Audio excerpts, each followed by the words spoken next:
तर जळगाव महानगरपालिकेमध्ये या ठिकाणी एक फाईल गहाळ झालेली आहे. या ठिकाणी शहर पोलिसात तक्रार दाखल करण्यात आली आहे. काय नेमकं प्रकरण आहे? काय सांगाल?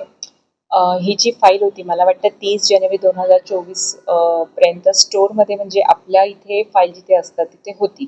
नंतर ही फाईल तिथे संबंधित आता पाहिली तर ती नाही आहे. त्या अनुषंगाने आयुक्त साहेबांनी पोलीस डिपार्टमेंटला मला वाटतं मिसिंगचा रिपोर्ट हे दर्ज केलेला आहे आणि पोलीस ही कारवाई आता पुढे करत आहे.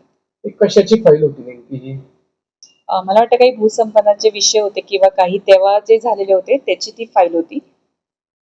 तरी जळगाव महानगरपालिकेमधून अशा प्रकारे फाईल जर गहाळ होत असेल, ही फार गंभीर बाब आहे. नाही, नक्की मला असं वाटतं, की म्हणजे ही जी प्रोसेस आहे आधीपासून ही चालत आली आहे आणि कुठेतरी थांबली गेली पाहिजे. जेव्हा आपण काहीतरी स्टोअर करतो किंवा काही आपल्या महत्त्वाच्या फाईल्स असतात, त्या व्यवस्थित तिथे ठेवल्या गेल्या जातात. तर मला वाटतं अधिकाऱ्यांचं हे बघणं काम आहे, की जेव्हाही इनवर्ड किंवा आउटवर्ड केलं जातं, ते व्यवस्थित तिथे नोंद हवी आणि काही जी फाईल असतात, ते मला वाटतं व्यवस्थित रीतीने त्या ठेवल्या गेल्या पाहिजे.